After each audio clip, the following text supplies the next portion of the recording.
semuanya. Insya Allah kita akan masuk kepada acara inti. Kita fokus untuk meneguh ilmu yang akan disampaikan oleh ustazah kita. Kita sambut ustazah kita dengan takbir. Allahu Akbar. Kepada ustazah kami persilakan. Ya, terima kasih Bu Maisaro. Umu Maisaro ya. Maisaro Umu Kutaibah. Ya, bismillahirrahmanirrahim. Assalamualaikum warahmatullahi wabarakatuh. Waalaikumsalam warahmatullahi wabarakatuh. Alhamdulillahirabbil alamin. Hamdanillah wa sholliyan ala Rasulillah. La haula wala quwata illa billah. Rabbi syrahli sadri wa yassirli amri wa hlul 'uqdatam min lisani yafqahu qawli. Rabbi zidna ilma warzuqna fahma.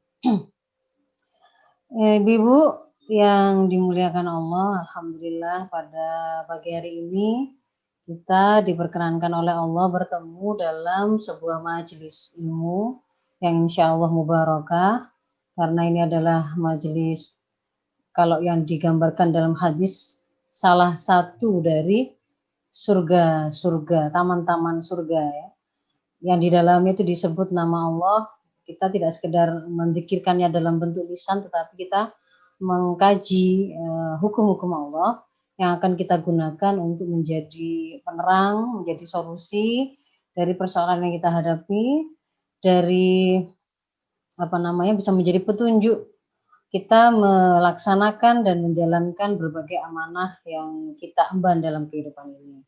Semoga kita tidak lupa untuk senantiasa bersyukur atas segala karunia, limpahan nikmat dari Allah ini, dan semoga dengannya kita dicatat oleh Allah sebagai bagian dari hambanya yang pandai bersyukur. Salawat dan salam semoga tetap tercurah pada Rasulullah Muhammad SAW beserta seluruh keluarga beliau, sahabat beliau, orang-orang yang meneruskan perjuangan beliau hingga yaumul kiamah. Ibu-ibu yang dirahmati Allah, hari ini saya mendapatkan amanah untuk menyampaikan sebuah topik mencetak generasi tangguh di era fitnah. Sebelum saya lanjutkan, yang pertama, apakah suara saya terdengar dengan jelas, Ibu Moderator? Terdengar jelas, Ustazah. Share screen saya juga sudah terlihat ya? Sudah terlihat, alhamdulillah, Ustazah. Ya. Jadi saya menangkap ada beberapa pokok pikiran yang hendak disampaikan dalam topik yang diberikan kepada saya di situ. Ada aktivitas mencetak yang akan kita lakukan, ada kualifikasi generasi tangguh yang akan menjadi output dari aktivitas mencetak yang kita lakukan, dan itu kita lakukan di era fitnah. Kalau nanti kita membuka tuntunan hadis, kita akan menemukan era fitnah itu banyak juga disebut sebagai era atau masa akhir zaman. Jadi bagaimana caranya di masa akhir zaman yang itu penuh dengan banyak fitnah, itu kemudian kita bisa melakukan aktivitas mendidik dan mencetak generasi anak-anak kita, tidak hanya diri anak-anak kita sendiri, tapi adalah generasi muslim untuk bisa menjadi generasi yang tangguh.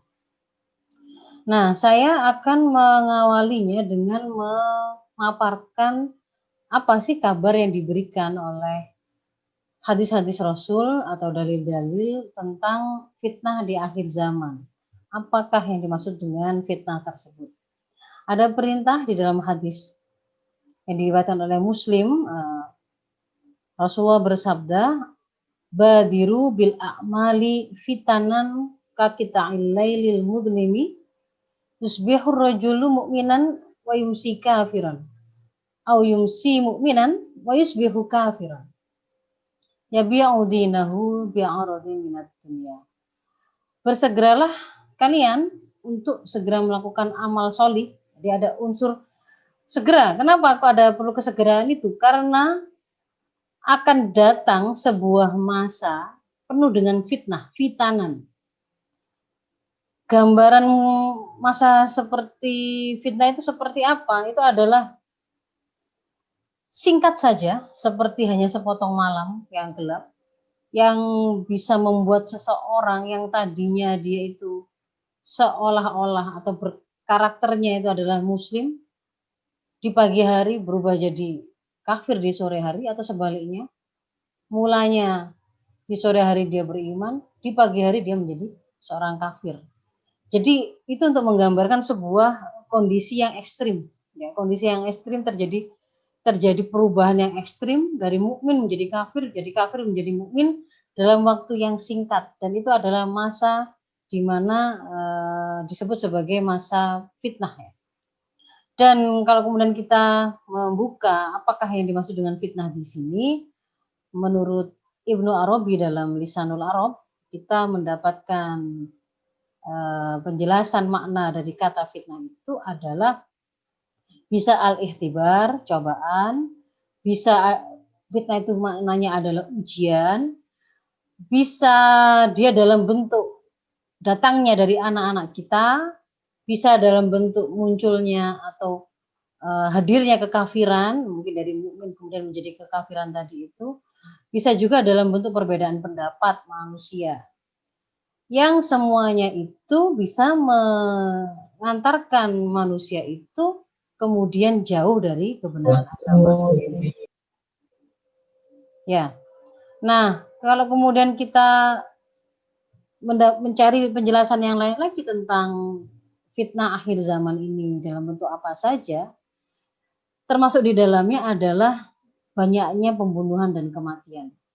Jadi dikisahkan atau disampaikan oleh Rasulullah bahwa sesungguhnya menjelang datangnya hari kiamat itu yanzilu fiha al-jahlu, akan turun di dalamnya itu kebodohan. Wa yurfa'u fiha al-ilmu, akan diangkat darinya itu ilmu. Ilmu nanti ilmu diangkat ini kalau kemudian kita mendapatkan penjelasan di hadis yang lain, ketemu bahwa ilmu itu diangkatnya adalah dengan dimatikannya para ulama, para orang-orang yang mengemban ilmu, yang memiliki ilmu. Dan di dalamnya wa yaksuru fiha al-harj. Apa al-harj itu? Al-harj itu adalah pembunuhan. Apa yang kemudian disampaikan di sini semua hari ini kita sudah menemukannya. Banyak sekali terjadi kebodohan, ketidaktahuan yang mengantarkan orang melakukan kerusakan. Banyak sekali para ulama, para kiai, para ustadz yang mereka memiliki ilmu yang jarang, ada pakar ahli yang mereka itu orang-orang istimewa dan jarang memiliki ilmu seperti itu di tengah masyarakat, mereka diwafatkan oleh Allah. Dan pembunuhan hari ini sangat mudah sekali kita temukan.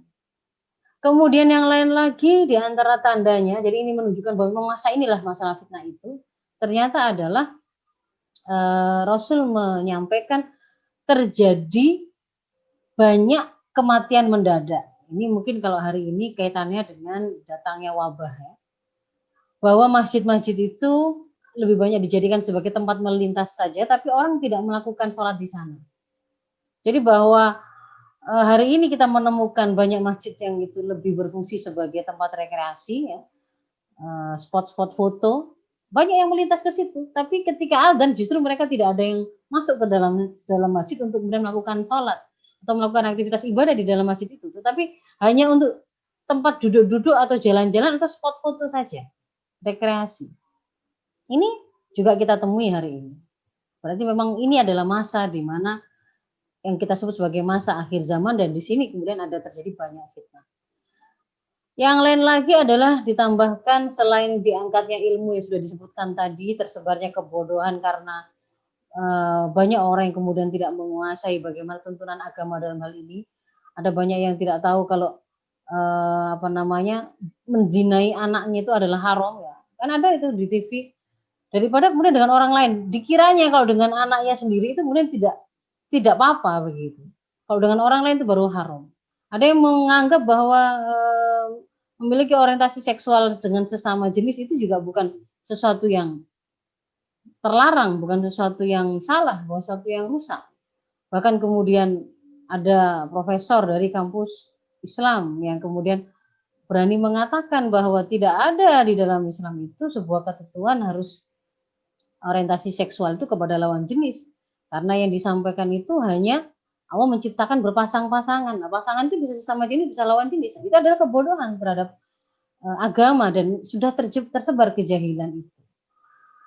Lalu Homer diminum secara leluasa karena dia dilegalkan, bahkan asalkan dia memenuhi distribusinya di tempat-tempat tertentu dalam konsentrasi tertentu, maka bahkan posisinya dihalalkan, dilegalkan dalam tanda kutip. Bahkan kemarin pada satu wilayah itu diproduksi di sebuah kampus dan dianggap sebagai bagian dari kearifan lokal ya. Namanya minumannya Sofia. Kalau saya tidak salah ingat itu. Di satu tempat tertentu ya, di satu daerah. Yang itu malah justru dibanggakan ya, dipublikasi, diumumkan ke masyarakat dan dikatakan ini adalah salah satu produk unggulan dari daerah tersebut yang dikatakan sebagai salah satu bentuk kearifan lokal. Mereka punya minuman Homer yang asli buatan daerah tersebut. Padahal kalau kemudian dilihat kandungannya ya memang itu Homer. Lalu yang berikutnya adalah semakin tersebarnya zina dan dilakukan secara terang-terangan. Mungkin ibu-ibu juga sudah banyak yang kalau kemudian kita mengikuti pemberitaan sampai ada yang melakukan zina itu di siang hari di tempat terbuka, di alun-alun, di taman, bahkan ada yang di halaman masjid. Dan itu kemudian bisa di syuting ya, bisa direkam oleh orang karena memang di tempat publik. Lalu yang lain adalah situasi yang terjadi dan menimpa umat ini bahwa umat ini sekalipun jumlahnya banyak, tapi akan tiba masa di mana mereka itu dikerumuni oleh umat-umat lain layaknya makanan yang dihidangkan lalu diserbu oleh banyak orang.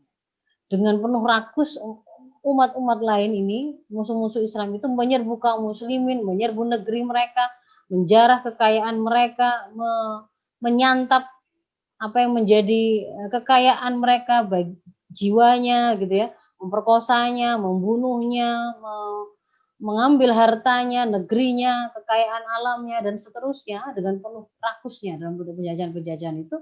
Dan kalau kemudian kita lihat hari ini terjadi. Dan hal itu terjadi kalau dikabarkan oleh Rasul karena pada saat itu kenapa kaum muslimin sekalipun jumlahnya besar tapi tidak sama sekali tidak menakutkan bagi musuh-musuh kaum muslimin, tidak ada wibawanya karena kaum muslimin saat itu diliputi dengan al-wahn. Tertanam pada diri mereka al-wahn, yaitu hubud dunya wa karahiyatul maut. Cinta yang sangat terhadap kehidupan dan takut terhadap kematian. Dan juga yang lain lagi adalah itu adalah masa di mana terjadi dan tersebar banyak sekali tipu daya. Mungkin kalau bahasa kita hari ini adalah hoax. Hoax itu banyak beredar. Para pendusta yang melakukan rekayasa hoax, fabricated hoax, ya. Itu kemudian dipercaya. Orang mengeluarkan teori konspirasi tertentu, bumi bulat, sesuatu yang itu bisa mereka kemas dengan tampilan audiovisual yang meyakinkan, itu kemudian dipercaya. Sementara kemudian orang-orang yang mereka amanah, mereka memang ahlinya berbicara sesuai dengan kapabilitasnya, justru dianggap berdusta. Orang-orang yang mereka pengkhianat, sudah berulang mereka melakukan pengkhianatan kepada rakyat, berkali-kali mereka minta dipilih untuk kemudian katanya akan mengurusi urusan rakyat, tapi begitu kemudian mereka ada dalam kekuasaan mereka tidak mengurusi urusan rakyat, tetapi justru hanya menjadi perpanjangan tangan dari para korporasi atau para kapital, itu kemudian justru mendapatkan amanah. Sementara orang-orang yang amanah, orang-orang yang menyampaikan kebenaran, orang-orang yang berprofil pengemban dakwah Islam yang terpercaya justru dikriminalisasi, justru dianggap sebagai penjahatnya. Dan pada saat itu Ruwaibidah mulai banyak berbicara. Ketika para sahabat bertanya siapa Ruwaibidah itu, Rasul menjawab Ruwaibidah itu adalah orang bodoh, orang dungu yang dia sebenarnya dia tidak tahu tentang urusan masyarakat, tapi dia bicara tentang itu. Nah, semua apa yang tadi diceritakan, diindikasikan oleh hadis itu semuanya hari ini kita sudah temui, sehingga memang benar bahwa hari ini berarti adalah sebuah masa yang disebut sebagai era fitnah itu. Nah, pertanyaan berikutnya yang ini menjadi agenda kita, menghadapi situasi di luar kita yang seperti itu, bagaimana kemudian kita bisa memastikan kita bisa mengikhtiari, bisa melahirkan generasi yang tangguh. Maka kunci yang pertama itu sebenarnya adalah berpegang kepada Islam itu sendiri. Berpegang kepada Islam itu mengharuskan diawali dari mengambil akidahnya, mengimaninya, mengimani Islam yang diturunkan oleh Allah. Berawal dari mengimani Allah sebagai Al-Khaliq, pencipta kita dan semua alam semesta ini, dan dia juga sekaligus Al-Mudabbir, pengatur dan pengelola semua urusan ciptaannya. Jadi ketika dia menciptakan matahari, di bulan, planet-planet, maka dia pun kemudian tidak membiarkannya, dia atur dengan pengaturan yang sangat sempurna. Ketika dia menciptakan manusia, bagaimana supaya manusia ini bisa hidup, dia kemudian juga sudah pastikan manusia itu punya gharizah bako, dia punya gharizah nau, dia punya gharizah tadayun, dia punya kebutuhan jasmani, dia punya potensi akal. Dia siapkan di situ air yang didatangkan dari turunkan dari mata air ya. Dia ciptakan siklus air ya dengan menciptakan matahari, ada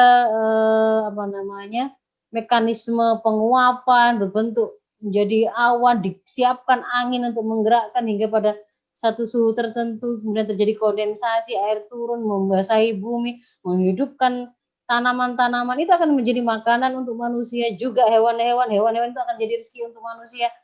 Ketika sudah dimakan, bagaimana supaya manusia tetap bisa bertahan, disiapkan mekanisme sistem-sistem di dalam tubuhnya, semua diatur oleh Allah. Manusia tidak mengatur hal tersebut.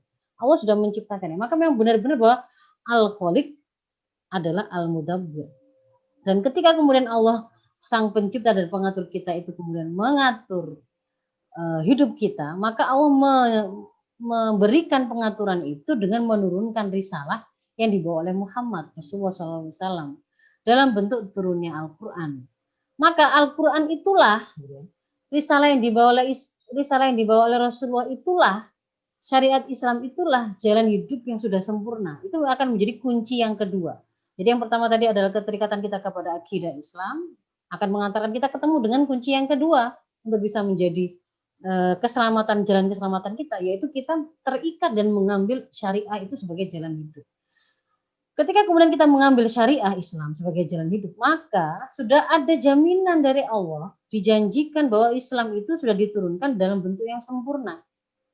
Di dalam ayat yang terakhir yang diturunkan oleh Allah di Al-Maidah ayat 3, A'udzubillahi minasyaitonirrajim. Al-yauma akmaltu lakum dinakum wa atmamtu 'alaikum ni'mati wa raditu lakumul Islam madinah. Jadi agama Islam itu bahkan sampai pada level diridhoi oleh Allah sebagai agama kita. Dia akmaltu lakum, sudah disempurnakan oleh Allah agama ini. Sudah cukup, namanya sudah sempurna dan disempurnakan oleh Zat yang Maha Sempurna, maka dia tidak membutuhkan sesuatu yang lain untuk menambal sulamnya. Cukup dengan merujuk kepadanya, maka apa yang kita cari itu ada tuntunannya. Termasuk ketika nanti kita akan bertanya, bagaimana kita mencetak generasi ini. Lebih jelas lagi ketika kemudian kita membuka surat An-Nahl ya. Maka di sana kita menemukan Allah berfirman, A'udzubillahi minasyaitonirrajim, wa nazzalna 'alaikal kitaba tibyanan likulli syai'. Bahwasanya Allah lah yang telah menurunkan kepadamu Alkitab, Al-Quran, sebagai apa? Tibyanan likulli syai', menjelaskan segala sesuatu. Kalau kita membuka tafsir Wabayan, dikatakan di sana ketika menerangkan ayat ini, itu maknanya adalah bayanan taman likulli ma yahtaju ilahi al-insan. Itu adalah Al-Quran, itu adalah penjelasan yang sempurna untuk segala sesuatu apa saja yang manusia itu butuh kepadanya.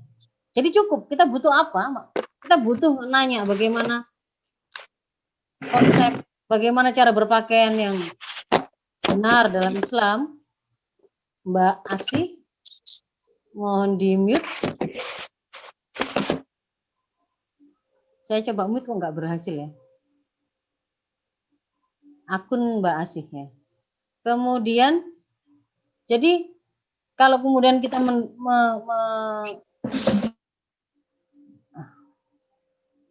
Bu Asih, Mbak Asih, tulisannya Mbak Asih, mohon di mute.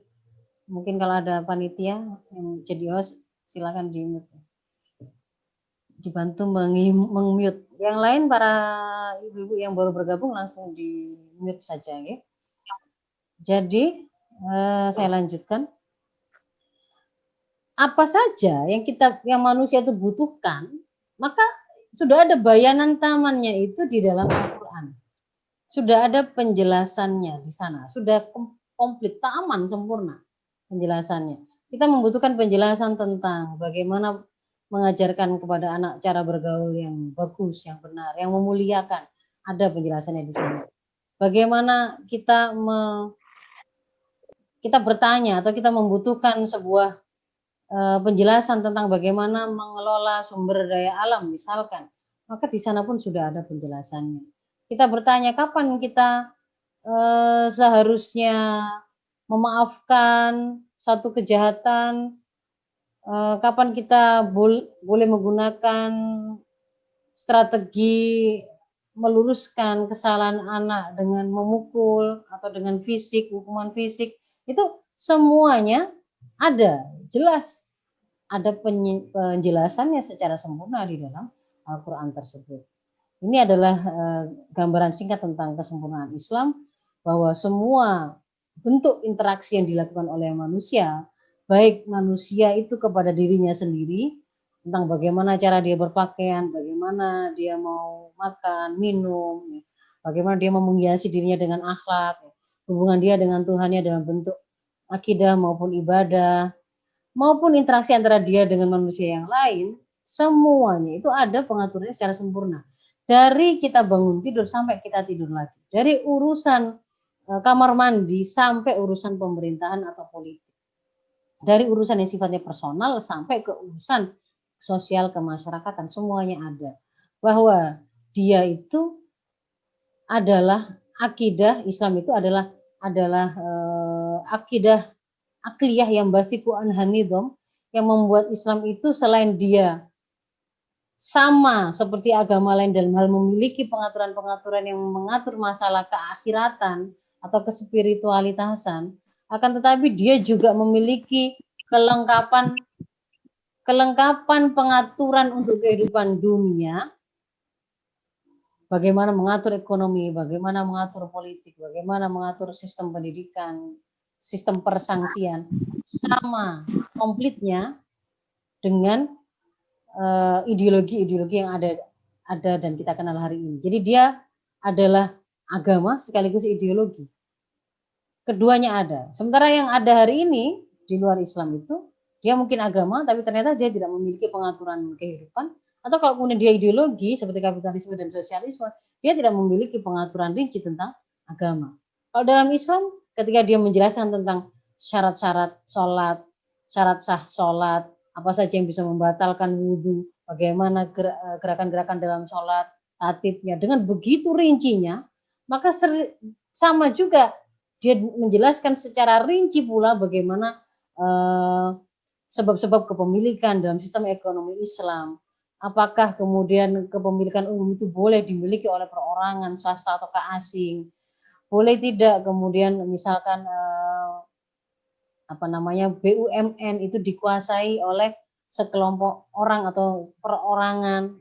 Itu sama rincinya. Ketika misalkan kemudian negara mau mendapatkan pemasukan, mana saja pos-pos pemasukannya untuk semacam APBN-nya, sumber pemasukan APBN-nya itu di mana? Baitul Mal itu isinya pemasukannya dari mana saja. Lalu nanti posnya itu dikeluarkan kemana saja. Sama detailnya, sama rincinya dengan ketika dia membahas tentang bagaimana cara berpakaian, apakah warna yang diperbolehkan ini, warna ini boleh tidak, motif begini boleh tidak, tipis boleh tidak, tebal boleh tidak, berbentuk ataukah tidak, itu semuanya dengan rinci dijelaskan oleh Islam.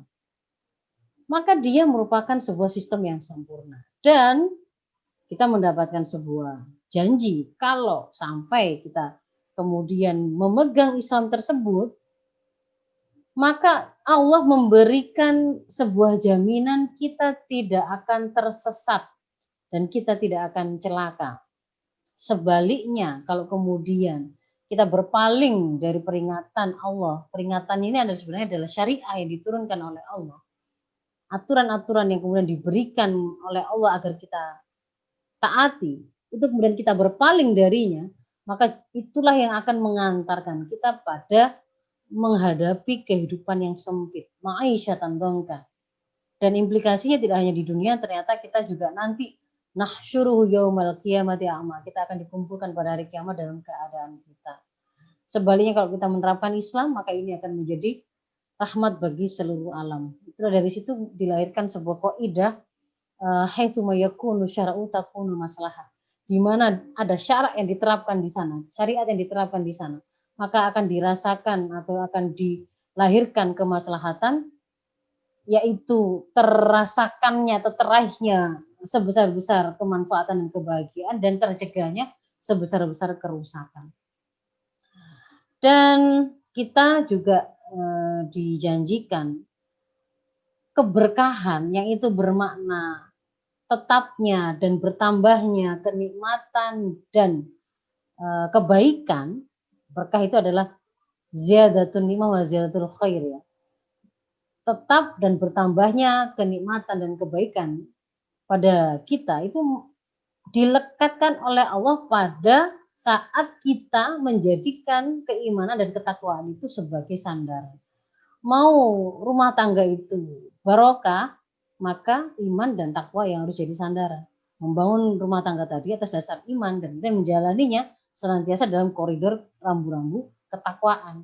Mau memiliki masyarakat dan negara, negeri yang barokah, yang kalau turun hujan di sana mengantarkan kepada kebaikan, ketika digali dari bumi itu akan menghasilkan kebaikan, bukan keburukan, maka iman dan takwa yang harus dijadikan sandaran oleh para penduduk yang ada di sana untuk mengatur negara tersebut.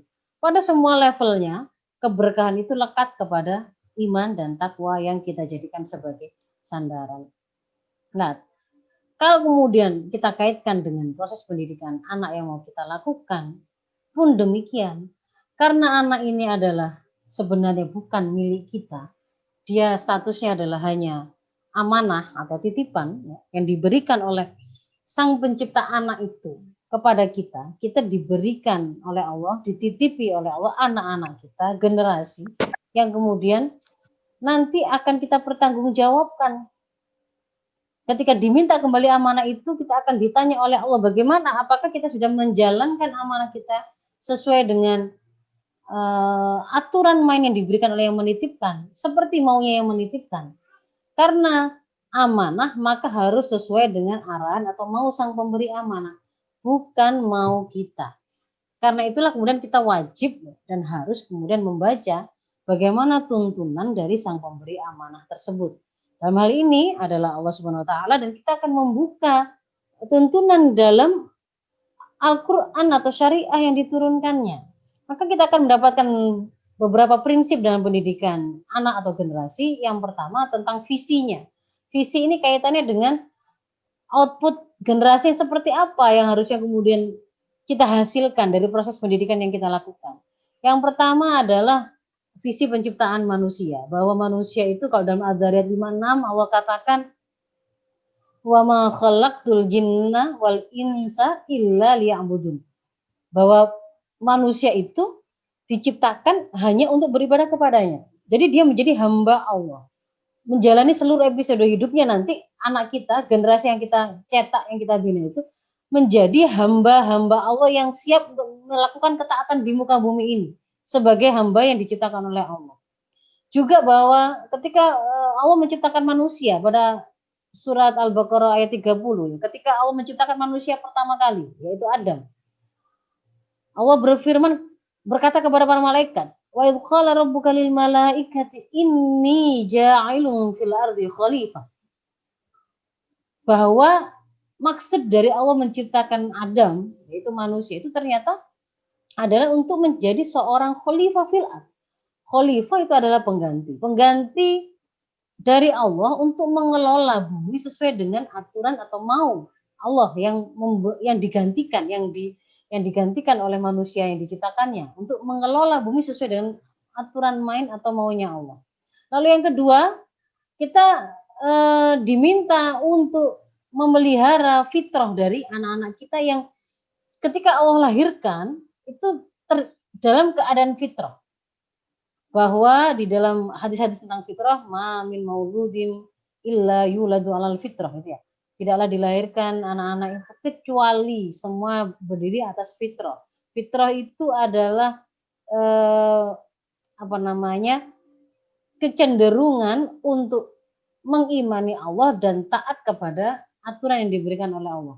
Maka yang bisa melakukan penyimpangan dari hal tersebut itu adalah orang tuanya sebagai pihak yang pertama. Maka kita diperintahkan untuk tetap menjaga agar anak tadi dari lahirnya yang fitrah itu terjaga sampai nanti dia kembali tetap dalam fitrahnya, yaitu tetap dalam keadaan aslinya yang dia itu akan mengimani Allah dan taat kepada Allah. Lalu yang berikutnya ini adalah sebuah output yang kita diajari oleh Al-Quran untuk kita mintakan, kita selalu mohonkan dalam doa-doa kita, begitu ya. Rabbana hablana min azwajina wa dzurriyyatina qurrata a'yun waj'alna lil muttaqina imama. Menjadi anak-anak yang qurrata a'yun dan muttaqina imama, pemimpinnya orang-orang bertakwa. Maka output dari pendidikan yang kita lakukan juga harusnya adalah mencetak bukan sekedar pribadi yang bertakwa, tetapi bahkan diminta jadi pemimpinnya orang-orang bertakwa. Lalu yang berikutnya, ini nanti yang sesuai judul, ternyata itu adalah hanya salah satu profil saja gitu yang diperintahkan oleh Islam ya, satu visi saja. Bahwa kita harus melahirkan generasi yang tangguh. Di dalam surat An-Nisa, maaf terpencet. An-Nisa ayat 9, di sana Allah berfirman, wal yahsyal ladzina lau taraku min khalfihim dzurriatan di'afan khafu alaihim. Bagaimana kita itu diperintahkan untuk merasa takut, khawatir kalau sampai kita meninggalkan generasi yang lemah. Artinya apa? Kita diminta untuk melahirkan generasi yang tangguh, kuat, keimanannya kuat, ilmuannya kuat, fisiknya kuat, dan seterusnya. Lalu yang berikutnya ini adalah lekat kepada karakter kita sebagai bagian dari umat Islam, bahwa umat Islam itu adalah khairu ummah ukhrijat linnas, adalah umat yang terbaik yang dilahirkan oleh Allah untuk seluruh umat manusia. Kita akan menjadi umat yang terbaik di antara seluruh umat yang ada di dunia ini kalau kita melakukan ta'muruna bil ma'ruf wa tanhauna 'anil munkar wa tu'minuna billah. Kita melakukan amar ma'ruf nahi munkar atas dasar iman. Kita senantiasa ada dalam posisi menjaga dan berdiri membela kebenaran. Mau anak-anak kita nanti itu terlahir dan kemudian tercetak menjadi profesi tertentu, apakah dokter ataukah insinyur ataukah arsitek ataukah satu profesi tertentu begitu ya. Tapi yang akan menjadikan mereka menjadi bagian dari umat yang terbaik dan akan mengantarkan menjadi umat yang terbaik itu kalau mereka tetap tegak dalam membela kebenaran, memerintahkan kebaikan, mencegah keburukan. Kalau mereka tidak lakukan itu, tidak ada jaminan mereka akan menjadi umat yang terbaik. Nah, itu prinsip pertama. Lalu prinsip yang kedua, pendidikan yang kita lakukan itu isinya apa yang kemudian kita ajarkan, basisnya, standarnya itu adalah akidah Islam. Pertama kali sebelum kita berbicara apapun hal-hal lainnya, kita sebelum mengajarkan kepada anak-anak kita tentang syariah yang mengatur interaksi dia dengan Tuhannya, interaksi dia dengan dirinya sendiri, atau interaksi dia dengan orang lainnya. Sebelum kita mengajarkan anak kita tentang bagaimanakah sholat, bagaimanakah melakukan zikir, sebelum kita mengajarkan kepada anak kita bagaimanakah seharusnya dia berpakaian, bagaimana seharusnya dia bergaul, sampai bagaimana seharusnya dia itu kalau nanti menjadi seorang pemimpin begitu ya. Sebelum kita ajarkan itu, maka sebelum itu adalah kita memperkenalkan dia dulu kepada Allah. Dan itu adalah akidah. mengenali Allah sebelum kemudian mengenali hal-hal yang lain merupakan kewajiban dari seorang mukallaf. Ma'rifatullah itu adalah kewajiban pertama dari seorang mukallaf.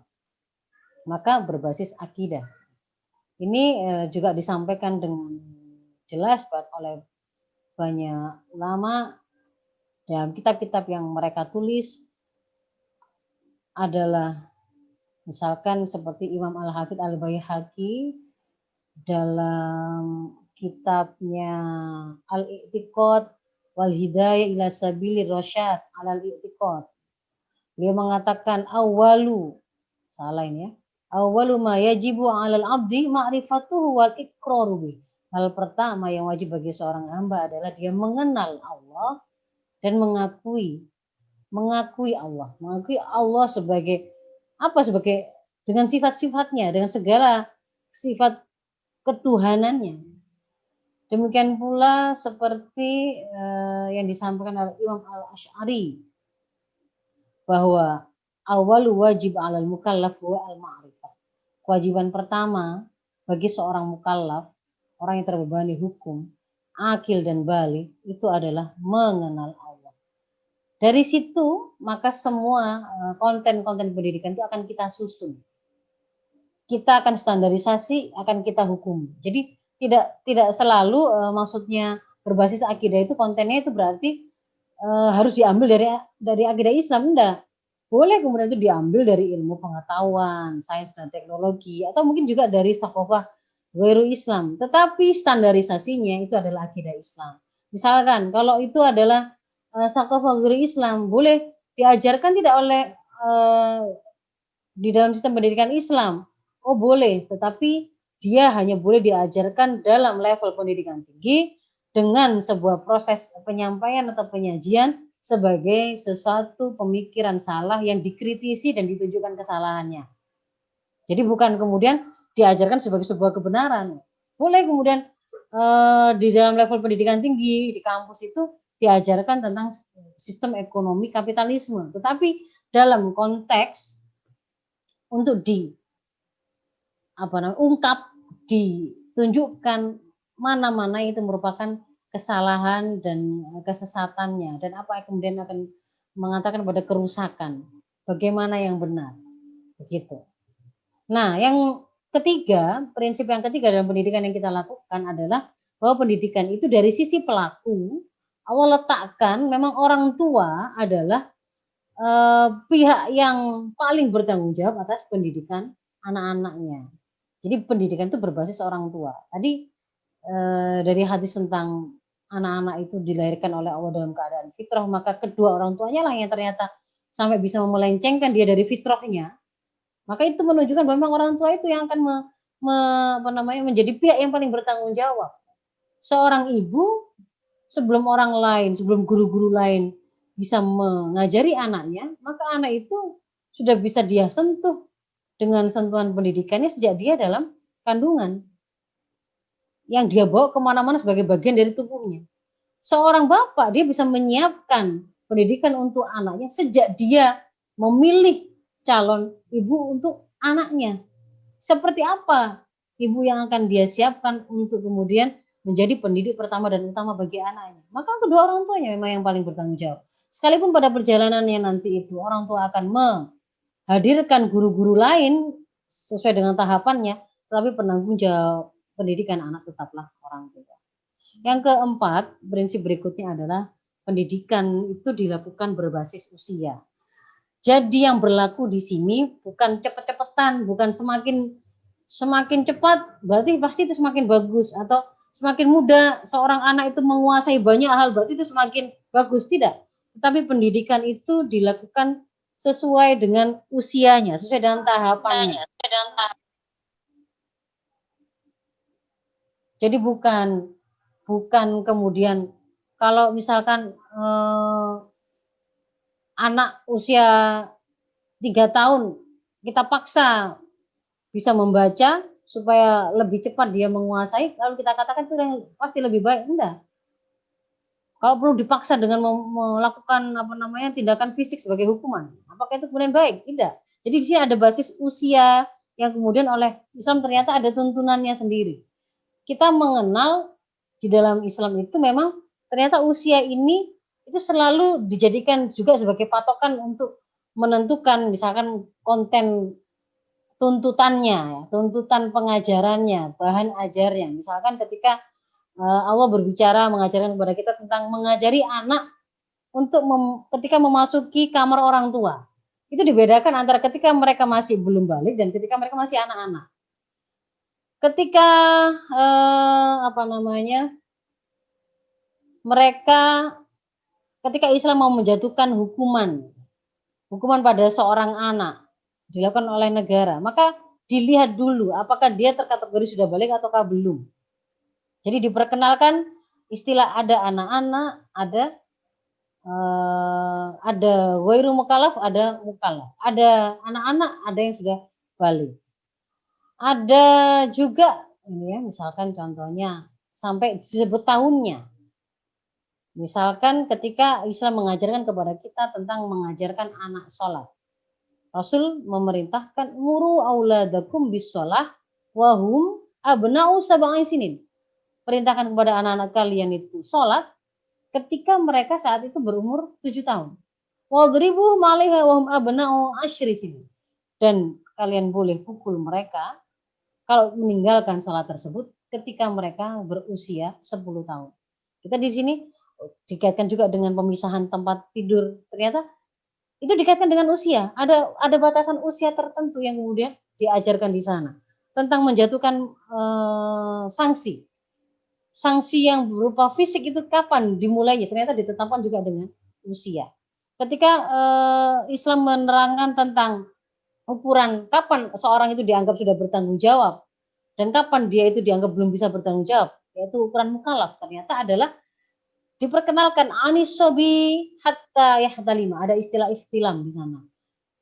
Ada anak kecil sampai dia balik. Balik itu ditandai dengan ihtilam. Lalu keperluannya apa? Usia ini kemudian kita pertimbangkan sebagai basis dalam melakukan pendidikan, karena dari situlah nanti kita akan bisa memahami tumbuh kembang anak sesuai dengan level yang seharusnya. Kalau dia memang belum memiliki kemampuan berpikir sempurna, ya tidak bisa dipaksa diberi tuntutan seperti layaknya dia itu seorang yang sudah mengerti kemampuan berpikirnya sempurna. Kalau otaknya saja masih baru berkembang, indranya saja, penglihatannya baru saja berkembang, begitu. Dia baru mengenali, oh ini adalah ghoriza, ini adalah rasa marah, oh ini adalah rasa kecewa, rasa sedih. Secara fisik, oh ini baru dia kenal, ini rasa ingin kebelet pipis, ini kebelet buang air besar, ini rasa lapar gitu ya. Ini sakit karena kepanasan, ini itu baru dia paham gitu. Dia baru kenali. Maka tumbuh kembang yang berbeda tentu akan menentukan juga tahapan-tahapan pendidikan yang kita lakukan. Menentukan juga jenjang sekolah yang akan kita berikan. Hukum-hukum syar'i yang terkait dengan anak pada setiap usia tersebut. Kayak tadi itu. Kalau masih anak-anak waktu mau masuk ke kamar orang tuanya, 3 waktu wajib minta izin. Di luar waktu itu dia boleh. Tapi kalau sudah dewasa, semua waktu ketika mau masuk ke kamar orang tua harus minta izin. Itu kan ada hukum syarat terkait dengan jenjang usia. Kewajiban menutup aurat berlaku mulai kapan? Itu ada. Diajarkan sholat mulai kapan? Boleh dipukul mulai kapan? Ada hukum-hukum syar'i yang terkait dengan jenjang usia anak. Kemudian itu juga akan menentukan kurikulum dan bahan ajar yang kita berikan, termasuk penentuan takdib. Kalau kita kemudian memilih satu bentuk hukuman untuk meluruskan kesalahan anak, itu juga berbasis usia juga. Termasuk penetapan tujuan pendidikan di setiap jenjang, dan juga keperluannya adalah mengantarkan anak dari pra-balik, dari pra-mukallaf menuju mukallaf. Jadi kalau saya skemakan begitu, kita diajarkan oleh berbagai dalil tadi, diperkenalkan ada istilah anak-anak, ada dewasa, tidak ada remaja. Kalau anak-anak itu belum mukallaf, begitu kemudian dia sudah akil dan balik, dia mukallaf. Jadi kalau di sini ada akil dan balik, di sini dia pra-balik dan dia ghairu akil, belum akil. Anak-anak yang masih pra-mukallaf atau ghairu mukallaf di sini, yang ghairu akil di sini, itu ada anak-anak yang usia dini, yang kemampuan berpikirnya itu masih ghairu mumayyiz, dan ada yang sudah mumayyiz. untuk kemudian berkembang setelah menjadi akil. Baru mumayyiz ada pada anak-anak usia dini. Mumayyiz biasanya dimulai pada usia 7 tahun, tapi tidak selalu. Kaitannya dengan kemampuan anak mulai bisa mengidentifikasi, mulai bisa memahami pembicaraan, bisa membedakan kanan dan kiri, bisa membedakan perlakuan baik dan buruk.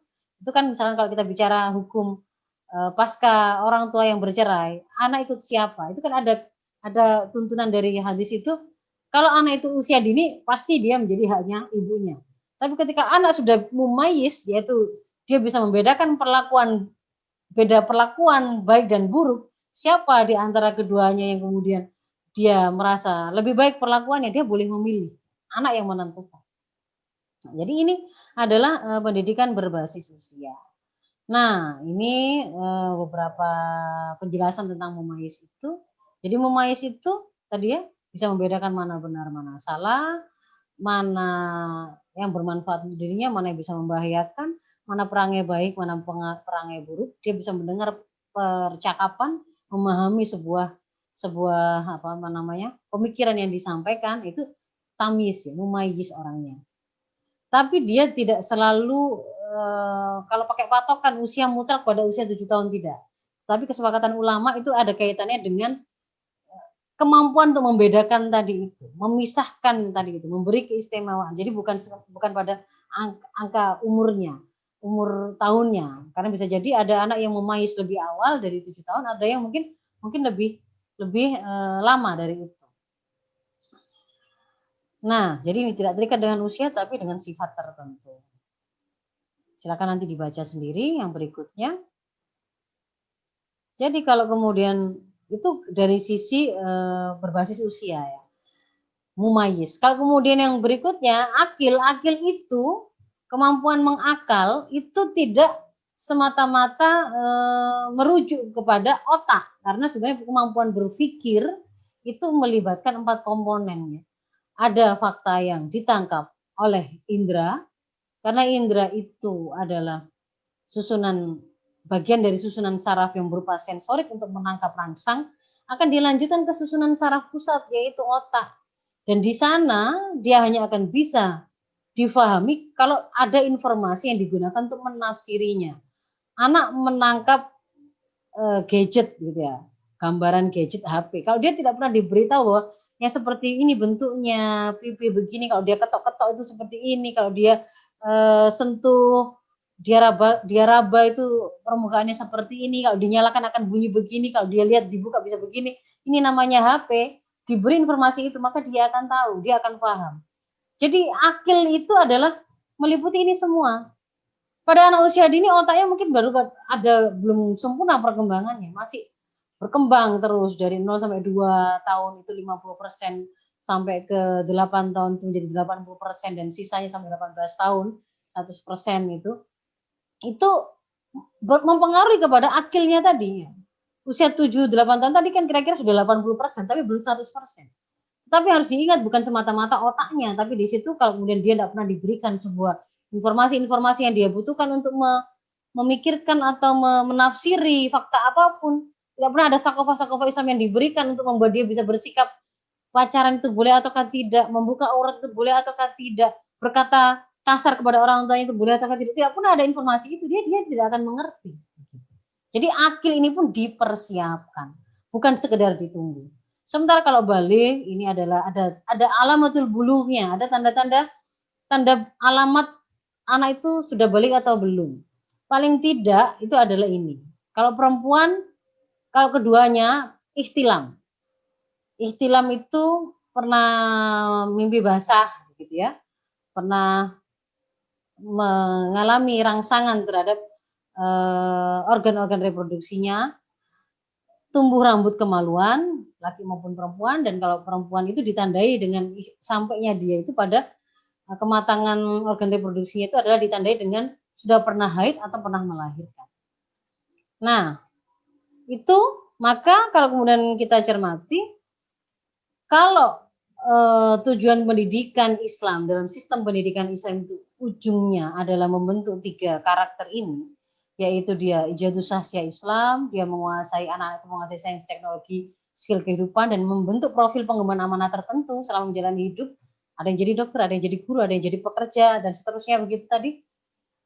Maka ini itu kan tidak semua diberikan tuh ketika masih usia dini. Jadi itu akan terbagi dalam tahapan ini tadi.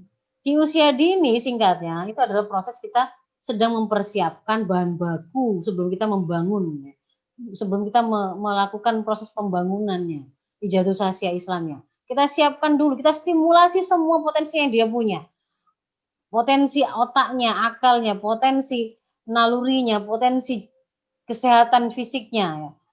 Mempersiapkan dia untuk memiliki badan yang sehat dengan gizi yang cukup, merangsangnya dengan kegiatan-kegiatan baik motorik kasar maupun motorik halus gitu kan ya. Mengajarinya menyentuh semua permukaan supaya dia mengenali ini halus, ini kasar, ini dingin, ini panas, ini aroma enak, ini aroma enggak enak, ini harum, ini busuk. Semua itu baru kita lakukan proses penyiapan, diperdengarkan beragam-ragam suara ya. Kita sedang prinsip pendidikan di usia dini adalah lakukan stimulasi seluruh potensi yang dia punya dan upaya kita membangun citra diri positif. Dia adalah anak yang soleh, dia anak yang sehat, dia anak yang kuat, dia anak yang hebat kan gitu. Kemudian kita mulai yang berikutnya kita mulai melakukan Ijazah Sasya Islam. Kalau pakai periodisasi prinsip pendidikan yang diajarkan oleh Imam Ali bin Abi Thalib dibagi per 7 tahun ya. 7 tahun pertama perlakukan seperti raja karena mereka ada pada usia di mana membutuhkan khidmah atau pelayanan. Tanpa pelayanan mereka tidak akan bisa hidup. Mereka tidak akan bisa hidup sehat, mereka tidak akan bisa berkembang apa yang kemudian menjadi potensi mereka. 7 tahun kedua ini adalah masa di mana menawan anak-anak itu layaknya seperti tawanan. Menawan dalam bentuk apa? Menawan dalam bentuk kedisiplinan. Kalau kita mulai memperkenalkan hukum-hukum, kita mulai memperkenalkan sholat, kita mulai memperkenalkan bacaan-bacaannya, waktunya, kita selain perkenalkan hukumnya, kita mulai membantu dia untuk terbiasa melakukan ketaatan, menciptakan suasana kondusif itu senantiasa dia itu mudah melakukan ketaatan tersebut. Kalau ada pelanggaran mulai diperkenalkan adanya proses takdir atau meluruskan kesalahan demi kebaikan anak. Nah, itu di situ memperlakukan layaknya seperti seorang tawanan. Kemudian yang berikutnya adalah setelah mukallaf 7 tahun ketiga, 14 sampai 21 ini adalah anak sudah mukallaf.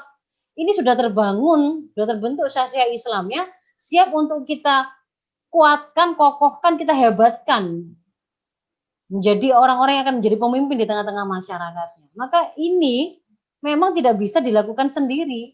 Ada proses di mana memang orang tuanya mungkin lebih banyak berperan sebagai guru dan sekolah pertama anak. Tetapi dia pada perjalanan berikutnya, dia pasti membutuhkan untuk menghadirkan guru-guru lain, tangan-tangan lain yang lebih pakar, yang lebih ahli untuk mencetak anak-anaknya.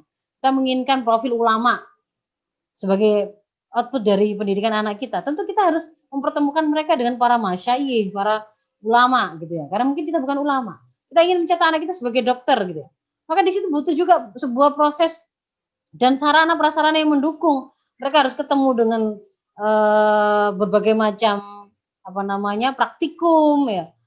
Mereka mengenal bagaimana melakukan penelitian di laboratorium, ketemu dengan para pakar dan ahli di situ. Itu tentu nggak bisa kita lakukan sendiri. Kita hadirkan guru-guru itu tadi kepada anak-anak kita, tapi harus diingat kita adalah pelaku utama dan penanggung jawab pendidikan anak kita.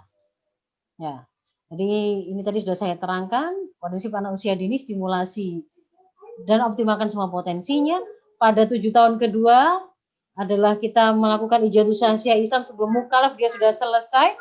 Kemudian ini yang harus sudah terbentuk ya, profil muslimnya, ini nanti silakan dibaca. Lalu kalau sudah mukallaf, maka ini tinggal menghebatkan, melejitkan sebagai proses pemimpin. Dan ini melibatkan tidak hanya keluarga, tetapi melibatkan 3 pelaku lainnya, 3 pelaku pendidikan lainnya. Memang berawal dari keluarga dulu, tapi setelah itu nanti akan dilanjutkan dengan sebuah proses pendidikan yang lebih formal, lebih terstruktur kurikulumnya. Maka ini harus melanjutkan apa yang sudah dibangun oleh orang tua di rumah. Nanti akan di backup juga pendidikan itu oleh sekolah besar anak, yaitu masyarakatnya. maka masyarakat itu harus masyarakat yang kondusif, masyarakat yang juga interaksinya semuanya itu terjaga dengan aturan yang berbasis akidah yang sama yang digunakan oleh keluarga dan sekolah untuk mengatur pendidikannya tadi, dan itu dipengaruhi oleh kebijakan negara.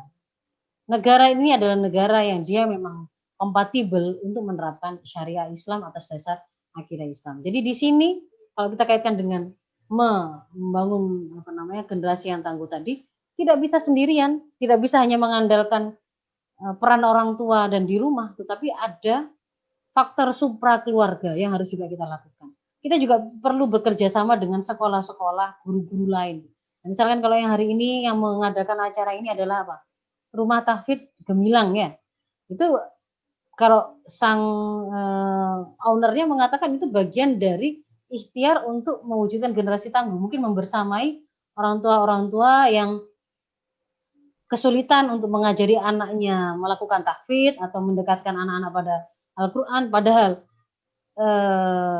kunci dari tangguhnya anak-anak kita tadi adalah mengembalikan mereka kepada akidah yang kuat dan keterikatan mereka kepada syariah, dan itu mengharuskan mereka memang kembali kepada sumber syariah itu. Sumber syariah yang utama adalah Al-Quran.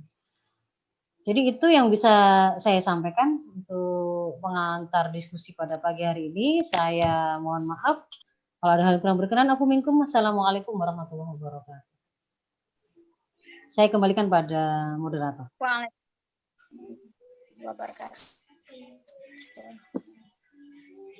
Alhamdulillah materi yang apik, yang sangat lengkap ya kan, Masya Allah, ilmu yang luar biasa yang telah disampaikan oleh narasumber kita. Alhamdulillah. Selanjutnya kita akan masuki sesi tanya jawab. Nah, tapi sebelum masuki sesi tanya jawab, kami ingin memperkenalkan dahulu narasumber kita. Mohon maaf Ustazah, tadi karena terlalu bersemangat lupa untuk memperkenalkan Ustazah. Masya Allah, semangatnya ya kan. Saya kira sudah bicara ya, nggak perlu diperkenalkan juga nggak apa-apa, sudah bicara ya, sudah langsung kenalan langsung. Nggak apa-apa. Nggak apa-apa perkenalan. Sudah kenal.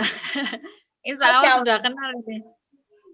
Oh, Masya Allah sudah kenal ya Bunda ya, Masya Allah. Tapi ada bunda-bunda yang lainnya yang mungkin baru pertama kali bertemu dengan Insya Allah sudah kenal, tapi belum pernah ketemu langsung. Semoga kita doakan wabah ini segera berlalu, kondisi kita kembali normal, kita sehat-sehat semua, dan kita nanti bisa melakukan kajian offline ya bersama ustazahnya, Masya Allah. Baiklah, mohon izin ya Ustazah, saya share di sini sebelum masuk sesi tanya jawab sebentar saja. Ya, ini Mbak, saya mau bertanya. Ya, silakan Bunda. Ya, Assalamualaikum warahmatullahi wabarakatuh, Ustazah. Waalaikumsalam warahmatullahi wabarakatuh. Enggak, kemarin Alhamdulillah di hari Jumat ya, udah ketemu. Alhamdulillah hari ini bisa ketemu juga. Alhamdulillah. WFH ternyata enggak istilahnya tidak harus membuat kita lebay dan harus kita jemu bosen gitu ya. Enggak, ternyata banyak hikmahnya juga. Ini saya mau menanyakan yang tentang fitnah akhir zaman tadi, bahwa yang tadi dijelaskan di awal bahwa di mana-mana akan terjadi banyak pembunuhan dan kematian, dan di mana-mana juga terjadi kebodohan dan fitnahnya. Nah, ini tadi yang saya membuat ingin melengkapi dari apa yang sudah saya terima, bahwa yang tadi loh Ustadzah, yang bahwa akan terjadi sebuah masa di mana itu di mana kita itu akan ini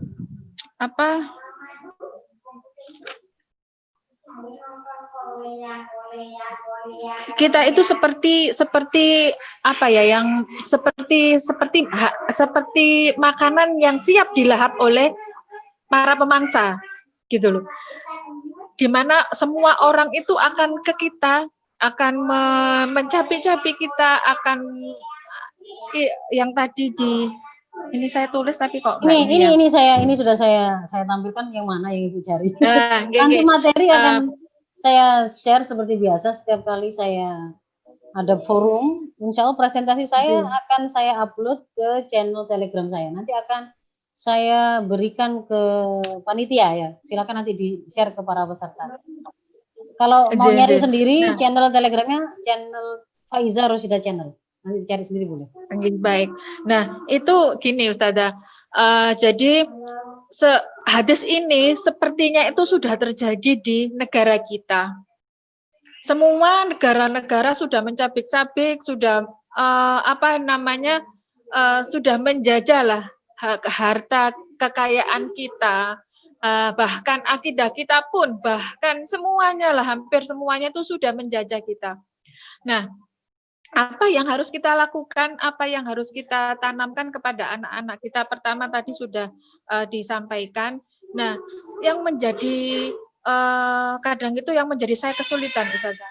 Jadi begini, kalau misalkan kita keluar lah, kata kita keluar, jadi kita keluar misalnya ke mall lah, atau kita makan lah.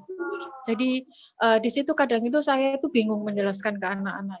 Jadi kita keluar itu meskipun anak-anak ya remaja-remaja itu ya, meskipun mereka pakai kerudung tapi ya belum menikah ya saya lihat itu, tapi mereka juga berpacaran secara terang-terangan, sudah bergoncengan, sudah bergandengan, masya Allah gitu. Nah saya itu kadang itu menjelaskan ke anak itu agak susah karena anak saya kan belum memayas ya. Itu agak susah, padahal di materi pelajaran di pondoknya ataupun di sekolahnya itu mengajarkan jangan katakanlah bergandengan atau berzina seperti itu, tapi kenyataannya loh itu ada anak orang berjilbab tapi pakai kerudung juga, tapi ya itu juga melakukan pezinahan. Kemudian pas waktu Ramadan, lah ini yang paling Ramadan itu loh itu kan orang pas waktu puasa, kenapa kok makan di warung ya? Padahal kan waktu puasa tuh tidak boleh makan gitu loh. Di siang hari kenapa kok mereka mau ya? Kok mereka padahal mereka ini ya nggak ada udzur, nggak ada apa, mereka kayaknya juga sehat, bisa tertawa-tawa, tapi kok makan seenaknya di mall atau di warung-warung terbuka tanpa ada suatu hal melakukan sebuah keharuman, itu kadang seperti itu. Itu kadang yang membuat saya itu menjelaskan ke anak itu ada kesusahan terus ini. Terus yang kedua, Ustazah, kebetulan anak saya kan laki-laki. Lah, selama daring ini itu agak kesulitan kalau seandainya saya mengalami nggak lagi sholat gitu ya, nggak lagi sholat, terus biasanya kan berjamaah karena abinya juga kerjanya di luar gitu, jadinya harus ini kan berjamaah dengan saya. Kadang itu saya juga ini kesulitan juga menerangkan kepada mereka pas waktu sholat tuh saya nggak sholat, mereka tetap sholat gitu loh. Mohon penjelasannya secara usia mereka. Anak-anak saya masih kelas 4 dan laki-laki gitu loh.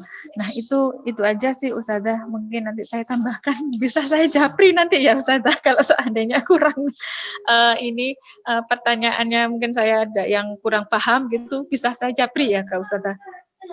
Semoga itu mawon Mbak dan Ustazah yang mohon pencerahannya dan nasihatnya. Jazakallahu khair. Assalamualaikum warahmatullahi wabarakatuh. Waalaikumsalam. Ya, bagaimana Bu Maisarah? Ya, kita lanjutkan, kita kumpulkan dulu pertanyaannya Ustazah. Ya, ya, bagi ibu-ibu yang lain yang ingin bertanya, persilakan. Bisa lewat chat atau langsung.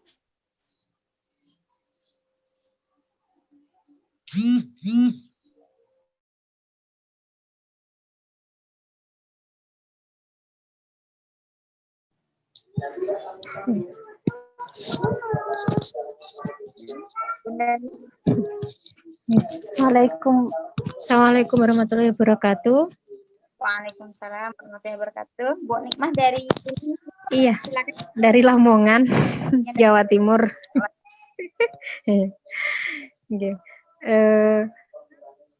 Langsung saja Ustazah, saya mau tanya begini, apa namanya, ketika orang tua itu pemahaman agamanya itu masih minim, kemudian anak-anaknya itu sudah agak besar gitu ya, kemudian apa namanya, dan orang tua ini paham tentang agama ini ya ketika anaknya sudah besar. Kemudian ketika membimbing mengarahkan anak-anak ini kan juga agak-agak ini juga ya, apa namanya, agak kerepotan gitu ya. Sehingga apakah dikatakan ini ya, orang tua itu terlambat nanti di dalam apa namanya, mengajarkan ke anak-anaknya.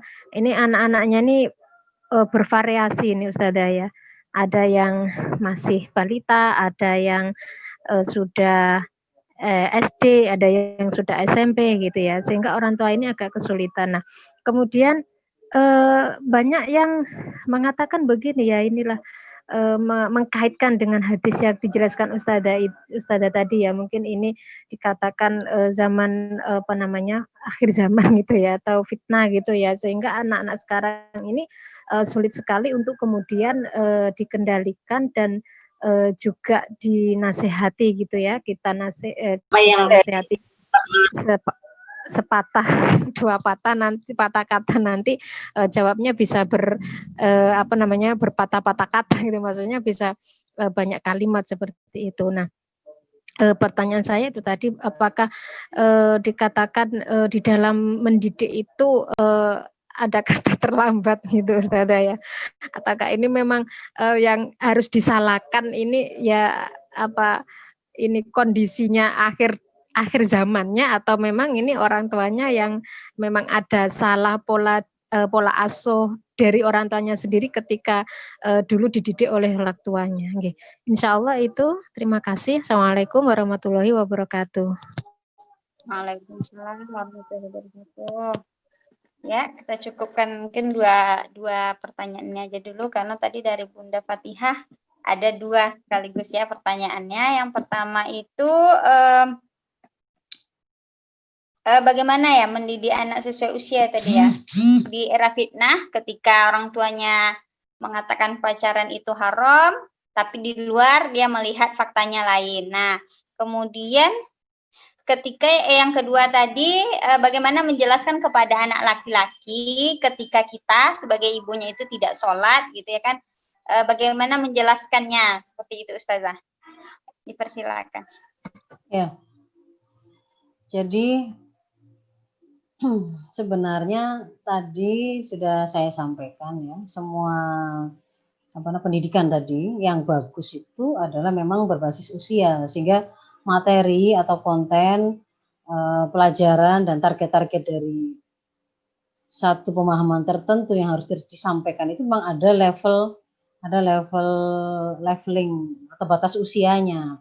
Contohnya kalau sebelum anak itu mukallaf, dia harus sudah mengerti tentang apa itu tanda-tanda baligh, supaya kemudian dia ketika datang menstruasi dia kenal apa itu menstruasi, benarkah ini sedang menstruasi, lalu apa yang harus dilakukan ketika dia mau mandi besar, apa saja langkah-langkahnya. Kalau kemudian kelewatan memberikannya setelah dia sudah mukallaf, ya dibilang tidak pada usianya, tidak berbasis usia tadi, ya berarti ya terjadi memang. Berarti apakah kalau yang seperti itu akan bisa kita bilang itu terlambat? Ya iya, ketika tidak pada saat yang seharusnya di mana dia sudah mulai dihitung amal tentang halal haram, tentang pilihan perbuatan yang ternyata dia belum tahu, lalu baru kemudian kita berikan pemahaman itu setelah dia tahu. Misalkan kalau yang ekstrim itu bahkan anak itu udah ngerti bahwa aktivitas mendekati zina itu adalah haram, bukan zinanya saja, sejak mendekati saja itu sudah haram. Jadi termasuk mendekatinya itu apa? Dia mulai dari mojok-mojoknya, goncengan berduanya, makan bersamanya, membuka auratnya, kalimat percakapan yang itu tidak ada ghairu hajah syar'i di sana, tidak ada keperluan syarak di sana. Sampai kemudian mereka masuk kamarnya, melakukan rangsangan-rangsangan sifatnya merangsang naluri seksual satu sama lain. Itu adalah semua masih dalam batasan belum sampai zinanya, tetapi sudah diharamkan oleh Islam. Nah, kalau kemudian saya baru memberitahu setelah dia kandung zina, itu bisa dibilang itu ya terlambat. Tetapi dalam Islam mau terlambat seperti apapun ketika sudah kadung terjadi maksiat masih ada jalan untuk kembali, yaitu mentaubatinya. Jadi nggak usah kemudian terpuruk pada sudah kadung terlambat karena saya tidak punya ilmu, ya sudah, itu sudah sebuah awal yang bagus, menyadari bahwa ternyata saya belum tahu bagaimana cara mendidik anak, saya ada banyak hal yang belum saya siapkan, enggak punya ilmunya, saya nggak ngerti ketika mereka melakukan kesalahan begini, apa yang harus saya lakukan. Ternyata saya itu butuh belajar, maka itu adalah sebuah awal yang bagus. Karena orang itu akan memperbaiki kesalahan itu kalau dia menyadari dan mengakui kesalahannya. Tapi kalau kemudian dia tidak mengakui dan tidak menyadari dia melakukan kesalahan, itu yang kemudian lebih sulit untuk membuat dia menjadi berubah menuju kebaikan. Jadi penyesalan ya harus tentu saja dalam taubat nasuha itu kan ada komponen, 1 dia menyadari kesalahan, 2 dia berhenti seketika dari melakukan kemaksiatan itu, yang ketiga dia tidak akan mengulanginya di masa datang, ya. Yang keempat, kalau itu ada kaitannya dengan hak anak manusia lain yang itu terlanggar, maka harus dikembalikan hingga mendapatkan keridhaan. Jadi memang di situ harus ada unsur berhenti seketika dari maksiat dan menyesali kesalahan yang sudah dilakukan. Jadi ya bahwa kemudian berarti ada keterlambatan, ya betul ada keterlambatan. Saya menyesal, saya berarti sedih, kadung ada yang terlambat. Ya enggak apa-apa. Memang bagian dari taubat itu tadi adalah harus ada penyesalan atas kesalahan. Tapi berikutnya kan tidak akan mengulanginya lagi. Lalu bagaimana ikhtiar yang harus dilakukan, kan itu. Nah, yang kedua, saya ingin menunjukkan bahwa karena yang sebenarnya akan menuntun kita supaya tidak kesasar ke sana kemari sebenarnya ada pada syariat Islam ini, maka memang kunci utama untuk kita tidak kesasar adalah kita mengilmui syariah ini, mengilmui tuntunan agama ini. Dan itu memang sudah Allah janjikan. Kalau Allah menginginkan kebaikan pada diri seseorang, dia akan fakihkan dia terhadap agamanya. Mau dia kuliahnya itu di mana saja begitu ya. Kalau dia diinginkan oleh Allah kebaikan, maka dia akan difakihkan kepada pemahaman agama. Maka itu semacam pemberitahuan kepada kita, kalau kita menginginkan anak kita itu jadi baik, mau Anda itu punya cita-cita anaknya itu jadi tentara, mau jadi polisi, mau jadi seorang pengusaha sukses, maka yang akan menjamin kebaikan mereka adalah kalau kemudian kita berikan pendidikan agama itu sebagai sesuatu yang paling penting sebelum bicara pendidikan yang lain. Bukan sebaliknya, gopoh nyarikan, terburu-buru sibuk nyarikan tempat kuliah yang paling favorit, jurusan yang paling favorit, tapi dia tidak menyadari dan tidak pernah merasa khawatir bahwa selama kuliah itu anaknya tadi itu melakukan zina apa enggak, dia ngerti nggak sih tentang keharaman zina. Karena faktanya kemudian hari ini banyak sekali anak-anak mahasiswa itu yang disambut kegembiraan lulusnya oleh orang tua itu dengan luar biasa, padahal selama dia menjalani kuliahnya itu dia sudah berzina berulang kali. Begitu. Jadi yang kedua ini adalah pendidikan agama itu adalah yang penting, sehingga kalau kita menginginkan mendidik anak kita dengan agama agar dia terjaga kebaikannya, itu mengharuskan kita sebagai orang tuanya memang harus mengkaji Islam. Artinya apa? Ibu-ibu harus punya sebuah jadwal rutin di rumah tangga muslim, itu memang harus ada jadwal rutin yang dialokasikan untuk upgrading ilmu pengetahuan, baik dari terutama bapak sebagai kepala rumah tangga yang pertama. Ibu adalah guru pertama dan utama untuk anak-anaknya. Ibu itu berawal dari disiapkan oleh bapaknya. Ketika misalkan nanti pada perjalanannya sang bapak itu sebagai kepala keluarga lebih banyak ada aktivitas keluar rumah, lebih susah ketemu dengan anak-anaknya, sementara yang bersamanya adalah ibunya, maka di situ nampak jelas sekali urgensi untuk memastikan bahwa ibu yang kemudian mewakili bapak yang diserahi untuk mendidik anak-anaknya itu sudah dipastikan oleh sang bapak, kemampuannya, kapabilitasnya, kesolihannya. Long distance relationship ala Nabi Ibrahim terjadi. Rasul Nabi Ibrahim itu tidak membersamai Ismail, tapi tetap bisa anak itu tetap menjadi orang yang soleh ketika dia sudah pastikan beres ibunya, beres akidahnya, beres keyakinannya kepada Allah, pemahaman yang dia punya untuk dia siapkan, untuk dia menyiapkan anaknya. Jadi ketika ditinggal di gurun pasir begitu, gersang, nggak ada orang, nggak ada tanaman, nggak ada air, tiba-tiba ditinggal begitu saja tanpa sepatah kata pun. Siti Hajar tidak kemudian mengeluarkan kalimat-kalimat, tega ya kamu ya begini. Nah, yang itu misalkan menunjukkan apa curhat-curhatannya yang alay begitu, enggak, tapi beliau bertanya, apakah Allah, apa Tuhanmu yang memerintahkanmu untuk meninggalkan kami di sini? Begitu dijawab iya, sudah selesai dia. Kan begitu. Nah, ada banyak pada masa-masa sekarang para ulama, para kiai, mungkin para pejuang Islam yang mereka mungkin karena amanah yang ada orang-orang para ilmuwan tertentu yang karena keilmuannya sangat jarang dimiliki oleh umat.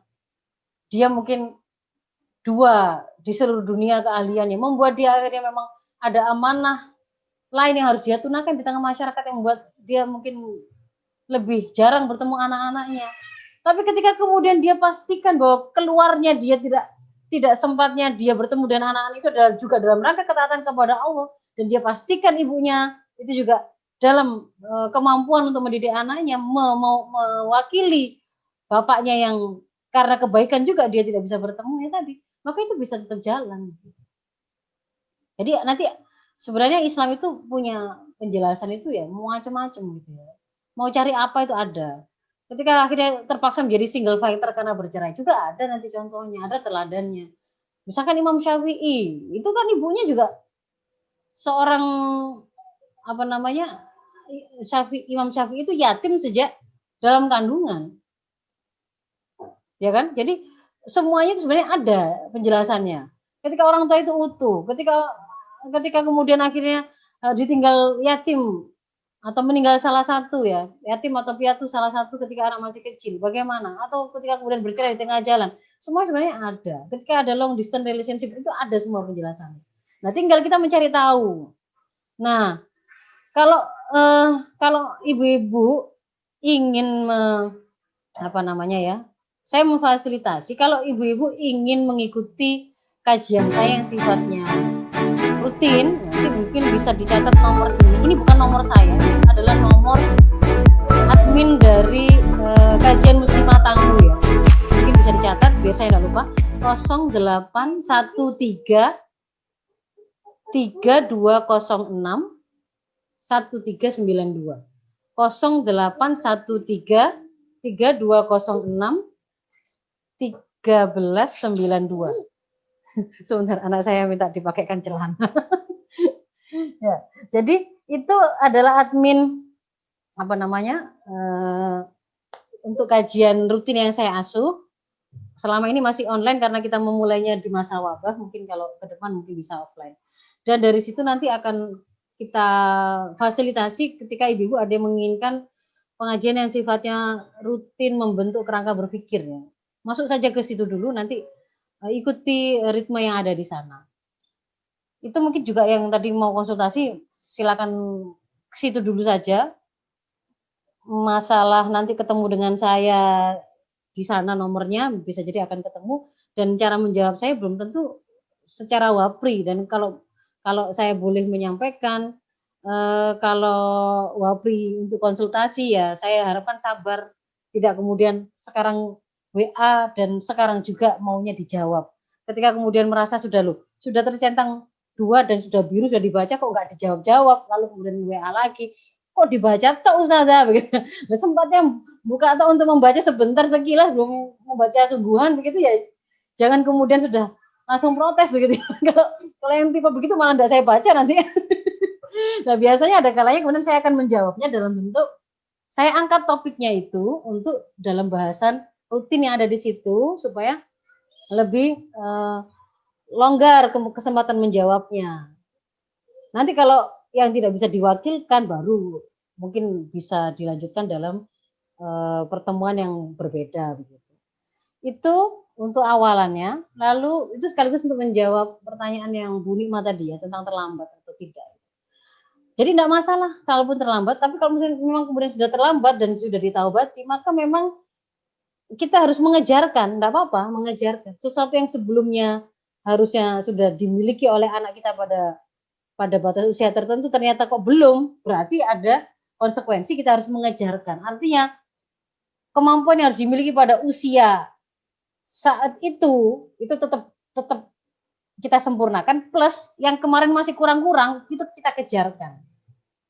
Ada tambahan PR ya yang harus dilakukan. Jadi orang tua jangan berkecil hati kalau misalkan baru taubat dan baru belajar setelah usia tua, tidak ada keburukan dalam kebaikan gitu ya. Meskipun terlambat itu tetap akan jadi kebaikan.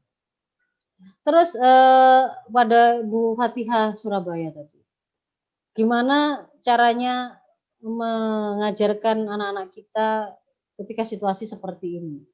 Tadi sebenarnya untuk yang pertanyaan pertamanya itu ya sudah saya jawab panjang lebar di presentasi saya itu. Yang mungkin terasa berat itu ketika kita mau mengambil alih semua porsi tanggung jawab itu menjadi tanggung jawab orang tua dan keluarga saja. Nggak bisa. Ada proses pendidikan itu menjadi jatahnya orang tua. Tapi ada memang porsi yang itu dibentuk oleh lingkungan, yang itu dilakukan oleh masyarakat, yang itu akan disempurnakan oleh sekolah dengan kurikulum yang lebih terstruktur, dan itu membutuhkan porsi negara. Misalkan mau melindungi anak kita dari pornografi, gitu ya, dari konten-konten yang merusak di sinetron, di internet, di YouTube, itu membutuhkan keberadaan negara yang menerapkan satu kebijakan yang memang bervisi sama dengan kita orang tua yang mendasarkan visi pendidikannya sesuai dengan ajaran Islam. Kalau berbeda, maka itu menjadi sesuatu yang mengantarkan kita pada konsekuensi, akhirnya satu sisi apa yang kita bangun bisa tergerus ketika anak-anak itu keluar. Jadi kita membangun dirobohkan itu akan menjadi beban berat tersendiri bagi kita. Sisi yang lain, ketika kemudian kita mau, wah pokoknya ini harus anak saya harus baik dan semua harus saya proteksi gitu ya. Saya mengambil semua porsi-porsi yang harusnya dilakukan oleh masyarakat dalam melakukan amar ma'ruf nahi munkar. Saya akan mengambil porsi melindungi yang harusnya dilakukan oleh negara. Ya enggak bisa. Karena itu bukan kemampuan kita, maka kemudian akhirnya menjadi putus asa. Karena bukan porsinya. Maka yang harus kita lakukan itu ya sempurnakan apa yang menjadi porsi kita, yaitu yang ada di sebagai ibu dan bapak dan yang ada di keluarga. Lalu bangun sinergisitas dengan sekolah, komunikasikan kepada sekolah. Pertama ibu harus memilih sekolah yang sesuai dengan visi misi yang ibu punya tadi kan, nyari itu tadi. Kalau misalnya ada kurang-kurangnya di situ perlu ada komunikasi. Saya masih kurang serg dengan ini, butuh dibantu di sini. Atau ketika kemudian sudah dilakukan proses pendidikan di sekolah, menurut ibu ada yang kurang, anak saya kok masih begini, dikomunikasikan. Itu bagian dari wujud bahwa kita adalah penanggung jawab utama dari pendidikan anak kita. Kita juga kemudian membangun lingkungan yang lebih kondusif dengan masyarakat setempat. Bikin pengajian yang sama-sama menghadirkan ibu-ibu yang jadi tetangga, supaya kemudian visinya sama ketika memandang generasi, supaya ketika anaknya tetangga main ketemu sama anak kita, dia itu bentukannya oleh keluarganya itu sama, saling menguatkan, begitu. Sama-sama mengerti apa yang ma'ruf, apa yang mungkar, sehingga sebagai bagian dari masyarakat bisa melakukan amar ma'ruf nahi munkar. Dan terakhir, kalau kemudian kita itu ada pada kondisi orang-orang yang memiliki kemampuan untuk melakukan muhasabah atau koreksi kebijakan pada penguasa, ya harus melakukan itu. Misalkan para intelektual, orang-orang yang punya kemampuan berpikir, kemampuan merumuskan satu solusi gitu ya. Kita punya kemampuan untuk menulis,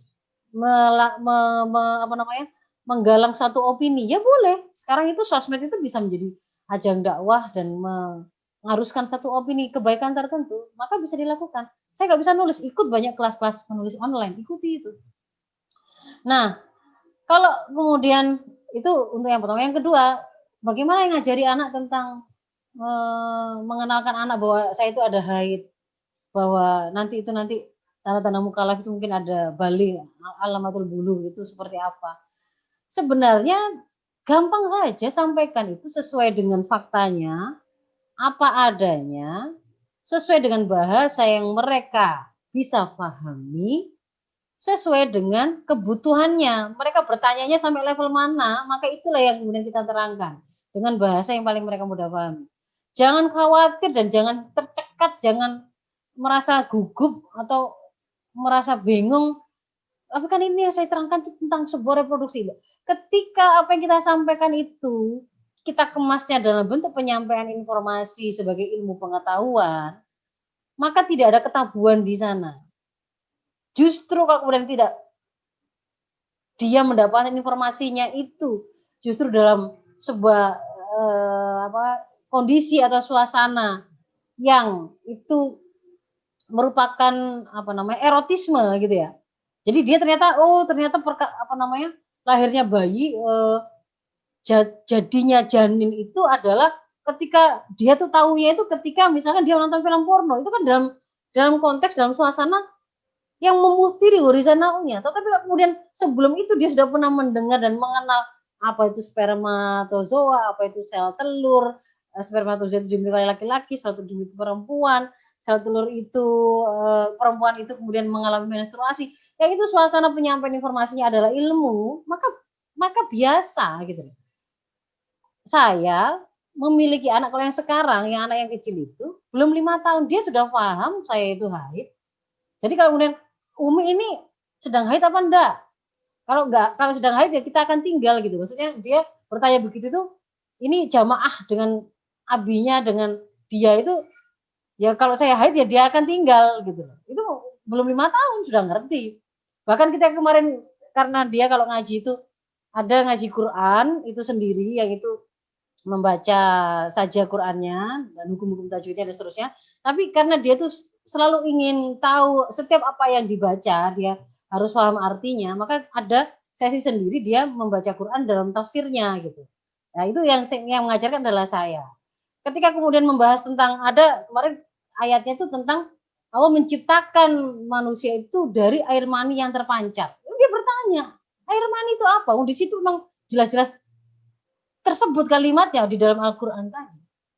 Itu sudah bisa, dia sudah ngerti air mani itu apa. Karena dia sudah mengenal spermatozoa itu apa, spermatozoa itu bentuknya seperti apa, seperti kecebong begitu, dia sudah ngerti. Dia berapa jumlahnya, jutaan itu dalam berapa tetes air mani, setetes saja. Itu lo kok bisa tahu, saya kadang-kadang lupa, saya pernah memberi informasi gitu. Lo kok tahu, itu yang itu loh, yang 1 sendok itu loh. Oh, di mana kok taunya Hafid itu 1 sendok air mani itu isinya jutaan. Karena itu ada di video itu yang proses penciptaan anak manusia itu. Diberi penjelasan, contohnya adalah spermatozoa itu jumlahnya jutaan meskipun hanya dalam bentuk 1 sendok saja. Itu sudah jutaan angkanya, jumlahnya. Nah, kemudian dia bertanya dikaitkan dengan apa yang dia pahami tentang tubuhnya. Bertanya sudah. Kalau yang lingkaran 2 itu kayak bola itu di pipisku itu apa? Itu bertanya begitu. Itu kalau bahasa kita adalah testis. Kita sampaikan itu adalah pabriknya spermatozoa. Ngerti loh dia begitu. Anak umur belum 5 tahun. Ketika kita bicarakan tidak dengan, kamu orangnya begitu, merasa gugup gak karu-karuan, kita biasa saja seperti menyampaikan sebuah informasi seperti Al-Quran tadi kita baca, biasa, ya biasa. Jadi kemudian itu adalah spermatozoa. Apa pabriknya sperma itu di situ, makanya harus dijaga, nggak boleh dimainkan, nggak boleh sampai terluka dan seterusnya. Nah kalau pabriknya sel telur, dia bertanya sesuai dengan pertanyaannya yang keluar, berarti itulah level berpikirnya. Tinggal kita menjawabnya dengan bahasa yang bisa dia pahami. Kalau sel telur pabriknya namanya ovarium, tapi tempatnya di dalam, nggak kelihatan. Di dalam tubuhnya perempuan. Kalau laki-laki pabriknya bisa dilihat ada di luar. Itu dia mengerti. Nah dia belum pernah bertanya bagaimana kok bisa sperma ketemu sama sel telur, belum pernah bertanya. Berarti saya nggak jawab itu. Ya jadi begitu. Ya sampaikan saja, menerangkan haid saja kok, menstruasi. Bahwa para ibu-ibu itu dia memiliki sel telur yang akan diproduksi setiap bulan. Kalau sel telur itu ketemu sama sperma, kalau seandainya itu masih bagi anak-anak itu semuanya masih baru dan ibu juga nggak bisa menerangkan, ya belajar dulu. Di bukunya kan bisa itu ada itu tentang kayak semacam pelajaran biologi tapi untuk anak-anak. Ada gambar-gambar yang memudahkan begitu. Termasuk sampai anak itu bisa tahu bayi itu di dalam perut ibunya itu berkembang dari kecil sampai besar. Ada yang bayi itu berarti kalau kembar itu posisinya bagaimana, melahirkan itu, kalau kemudian sesar itu seperti apa, itu hari ini tuh buku-buku anak udah ada begitu. Ketika disampaikannya itu ala pendekatan menyampaikan ilmu, ya biasa. Kita nggak perlu pakai gugup dan seterusnya, biasa. Dan itu tidak akan menjadi musir, tidak akan merangsang gurisa naunya. Tapi kalau kemudian justru mereka mendapatkan informasinya itu melalui sebuah situasi yang tidak suasana ilmu, itu yang berbahaya. Ya, jadi prinsipnya tadi sudah saya sampaikan. Sampaikan apa adanya, tidak boleh ada kebohongan. Sampaikan sesuai dengan kebutuhan anak. Artinya kebutuhan itu bisa kita lihat dia ingin tahunya sampai di mana, dan itu menunjukkan level kemampuan pemahaman dan berpikirnya dia. Kalau dia bertanya lagi, itu menunjukkan dia di situ levelnya membutuhkan jawaban. Dan kalau kemudian menerangkan, pakailah bahasa yang memudahkan dia untuk paham. Kalau dia tidak menanyakan, tidak perlu disampaikan. Begitu. Bu Maisaro, silakan. Saya kira sudah saya jawab semua pertanyaannya. Bu Maisaro belum di-mute, belum di-unmute. Masya Allah. Ya, bagaimana Bunda Fatihah dan Bunda Nikmah dengan jawaban dari ustazahnya? Insya Allah puaskan ya. Iya. Zakir khair, Ustazah Fauzia. Iya. Bertanya lagi satu. Ya. Tadi itu sebetulnya ada yang terlewat, yang pertanyaan yang nomor 1, yang sepertinya kita itu di Indonesia ini seperti seperti apa ya? Seperti makanan kenduri gitu loh ya. Baik, saya jawab ya. Iya. Itu gimana Ustazah? Itu ternyata kan rangkaiannya juga nanti dampaknya juga kepada anak cucu kita, generasi penerus bangsa ini gitu ya. Mohon, dan fenomena tersebut itu sudah sangat jelas terjadi di negara kita, dan masyarakat kita pun sampun katanya karena paham tetapi enggan sekali untuk melepaskannya. Sudah tahu misalkan itu pendosa, tapi kok Yosik terus masih tetap percaya. Bagaimana mengubah mindsetnya seperti itu gitu Ustazah? Padahal sudah banyak zolimi, tapi kok Yosef tetap percaya. Apa yang membuatnya tetap percaya bahwa mereka itu orang baik gitu loh. Padahal sebetulnya mereka pendusta, nyata-nyata pendusta. Nah itu monggo. Nih saya sampai ini tuh belum bisa, mohon diterangkan ini Ustazah. Ya, jadi di situ itu yang kita bahas itu berarti ini bagus, berarti Bu Fatihah memiliki kepekaan terkait dengan situasi politik di luar ya, maksudnya di masyarakat, bukan hanya di dalam diri kita atau keluarga kita. Jadi bahwa hari ini itu kaum muslimin sudah memang berada dalam situasi terjajah, terdominasi. Dia banyak kemudian dia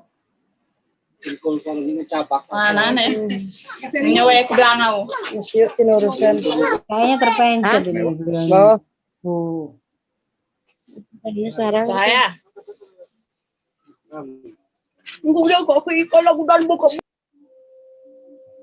Kayaknya terpencet ya beliau ini. Jadi sudah di-mute, dibuka lagi mute-nya. Ya, jadi saya lanjutkan. Jadi bahwa memang hari ini kaum muslimin ada dalam keadaan paling terburuk, betul. Malah kalau kemudian kita membaca hadis, memang ini adalah kalau dalam tahapan atau periodisasi yang akan dialami oleh kaum muslimin, ini adalah masa di mana kaum muslimin itu ada dalam kekuasaan atau pengurusan oleh orang-orang penguasa yang diktator, yang mulkan jabriyatan, para penguasa yang diktator yang mereka sudah tidak menggunakan aturan Islam untuk memelihara urusan rakyat, mereka juga tidak mengurusi rakyat sebenarnya, karena hakikatnya mereka menjadi pengurus atau memelihara urusan para kapital atau pemodal yang telah mengangkat mereka menjadi penguasa. Maka memang faktanya seperti itu. Dan kalau kemudian tadi kita hubungkan dengan hadis yang seperti hidangan tadi, kan Rasul sudah mengatakan, kenapa kok, apa yang membuat musuh-musuh Islam itu kok tidak punya kekhawatiran dan ketakutan sama sekali pada kaum muslimin yang jumlahnya besar?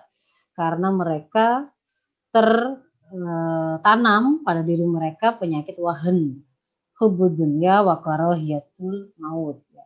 Cinta dunia yang sangat dan kemudian membenci kematian. Nah, itu adalah sebenarnya adalah bagian dari pola peradaban yang diciptakan oleh peradaban kapitalisme sekuler yang membuang agama dan kemudian meletakkan nilai-nilai materi itu sebagai penentu, sebagai penentu segala sesuatu. Mulia tidak mulia, harus dilakukan atau tidak dilakukan, baik atau buruk. Itu menggunakan ukuran-ukuran materi. Orang dianggap sebagai orang yang paling berbahagia kalau dia mendapatkan pemenuhan jasadi, pemenuhan kebutuhan yang sifatnya fisik tertinggi, gitu. Meskipun kemudian dia memperolehnya rumah yang jumlahnya banyak, harta yang jumlahnya banyak, itu melalui korupsi dan seterusnya. Itu kemudian hari ini itu faktanya itu menjadi sesuatu yang indikator kemuliaan seseorang. Meskipun dia mendapatkannya itu melalui jalan korupsi, melalui jalan menggarung harta rakyat, harta negara, atau kemudian melakukan penipuan dan seterusnya. Tidak dikenal halal haram, tetapi yang dikenal adalah ada manfaatnya atau tidak, ada keuntungan yang bisa didapatkan ataukah tidak. Mau makan kelelawar, mau makan janin, kalau itu bisa mengenyangkan, ya akan dia lakukan. Kan tidak ada halal haram. Apapun kemudian ditabrak asalkan ada manfaat atau keuntungan yang bisa didapatkan. Dan itu memang mengantarkan kita pada hidup yang sifatnya itu mengagung-agungkan kebebasan, tidak mau diatur, liberal. Semua orang atas nama kebebasan dia bisa bicara apa saja, bisa menghina apa saja, sampai Rasul-Rasul pun kemudian dihina, agama dihina, kan begitu.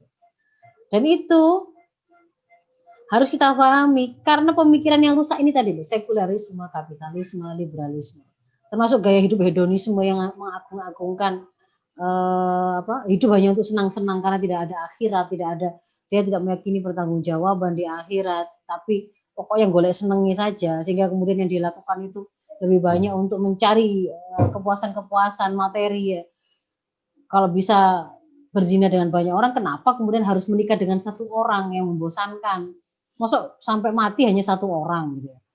Kalau bisa kemudian juga mencicipi perempuan dan laki-laki satu jenis atau lawan jenis, kalau dua-duanya bisa dilakukan, kenapa kok tidak dilakukan? Kalau misalkan manusia itu sudah pernah dicoba, tapi hewan belum pernah dicoba, tapi pada hewan juga bisa menghasilkan kepuasan, kenapa tidak dilakukan? Jangan begitu terus, gitu. Hedonis, ya. Itu adalah karena kita dipimpin oleh satu peradaban yang bersifatnya sekuler, kapitalisme, liberalisme, hedonisme. Dan peradaban itu, ibu-ibu, dia itu sampai terasa bisa menjadi sebuah peradaban begini karena pemikiran itu tadi, pemikiran rusak tadi itu kemudian diadopsi, diterapkan dalam kehidupan dalam bentuk kebijakan yang diadopsi oleh negara. Kapitalisme ini adalah ideologi yang sedang memimpin dunia. Posisi kita di sini, di negeri ini, adalah salah satu negara yang kalau dalam konstelasi internasional, dia adalah negara pengikut dari negara adidaya Amerika. Maka kemudian ada banyak sekali kepentingan-kepentingan, ada banyak sekali kebijakan-kebijakan politik yang itu mengurusi urusan rakyat banyak, yang itu ternyata disetting atau disetir atau dipengaruhi oleh pengaruh dari negara adidaya sang penerap sekularisme, kapitalisme, liberalisme, hedonisme. Maka kalau kemudian bertanya bagaimana solusinya untuk hal ini, ya berarti peradabannya harus diganti. Peradaban yang diganti itu berarti ideologi yang established, yang tegak harus diganti. Kapitalisme harus diganti dengan ideologi Islam. Supaya ideologi ini itu bisa terasa pengaruhnya di kehidupan, berarti ideologi itu tidak hanya disampaikan dalam bentuk pemikiran, dalam buku-buku, dalam tulisan, tidak, tetapi kemudian diadopsi, diamalkan, diterapkan pada semua levelnya. ya level perorangan, ya level keluarga, ya level masyarakat dan bernegara. Maka kalau kemudian bertanya terus bagaimana? Yaitu bagaimana caranya untuk bisa tegak begitu? Itulah yang dikenal dengan istilah aktivitas dakwah Islam. Berarti kita harus membangun kesadaran seperti ini. Ibu kan kemudian diajak sadar nih tadi. Oh, sekularisme itu berarti rusak ya. Oh, kapitalisme itu berarti rusak ya. Rusak sekularisme itu di mana? Karena dia itu justru membuang agama untuk ngatur urusan kehidupan. Agama boleh kalau hanya ngatur masalah ritual. Kalau sholat boleh pakai agama, di dalam masjid boleh pakai agama. Tapi kalau ngatur masalah negara, kalau ngatur masalah perdagangan, jangan pakai agama. Itu sekularisme, itu namanya sekularisme. Sekularisme itu boleh apa tidak? Tidak boleh. Kok bisa ngerti Anda begitu itu? Karena saya pernah mendengar dakwah yang menyampaikan itu. Hedonisme itu dari mana? Anak-anak saya sekarang ini kok mereka itu mendewa-dewakan kenikmatan-kenikmatan yang sifatnya fisik, get-getan atau namanya saling menyombongkan brand sepatunya, merek jam tangannya, merek laptopnya, gadgetnya, tasnya. Itu kenapa? Itulah yang namanya hedonisme. Mereka tidak mengenal yang namanya halal haram, sampai ditabrak yang namanya zina tadi, ditabrak yang namanya liwat atau hubungan sesama jenis tadi. Pokoknya asal nyari seneng-seneng. Itu namanya hedonisme. Hedonisme itu lahir dari mana? Karena mereka tidak mengetahui hidup ini itu dengan maksud penciptaan. Ada Allah yang menciptakan dan Allah kemudian memberi visi hidup. Kamu hidup adalah untuk mengabdi padaku, menjalani semua episode hidupmu sesuai dengan aturan yang aku turunkan. Loh kok ibu bisa ngerti itu? Ya karena saya pernah mendengar ada dakwah seperti itu. Maka jawabannya apa? Gimana cara menyelesaikan ini? Ya harus ada dakwah Islam yang menyerukan kepada tegaknya Islam kafah. Hingga pada level Islam itu diambil, diterapkan dalam seluruh aspek kehidupan dari perorangan sampai sosial kemasyarakatan. Dari mengatur kita adab mau tidur sampai mengatur bagaimana mengatur perekonomian, kesehatan, pendidikan, pergaulan, persangsian dan seterusnya. Dan itu adalah dakwah Islam. Berarti yang bisa saya lakukan apa? Pertama, saya harus menjadi orang yang mengerti Islam itu supaya kemudian saya bisa menyampaikan kepada orang lain. Dan yang kedua, terlibat dalam aktivitas mendakwahkan Islam ini baik secara perorangan yang bisa kita lakukan maupun dalam bentuk berjamaah, karena tidak mungkin kita bisa membangun tegaknya peradaban baru itu kalau kemudian hanya sendirian, tidak bisa. Membangun kesadaran umat secara umum di seluruh dunia, di seluruh Indonesia itu tidak bisa kalau kemudian hanya perorangan. Maka harus ada sinergi dalam bentuk dakwah yang sifatnya berjamaah. Mungkin itu Bu Maisarah, tambahan pertanyaan yang belum terjawab tadi.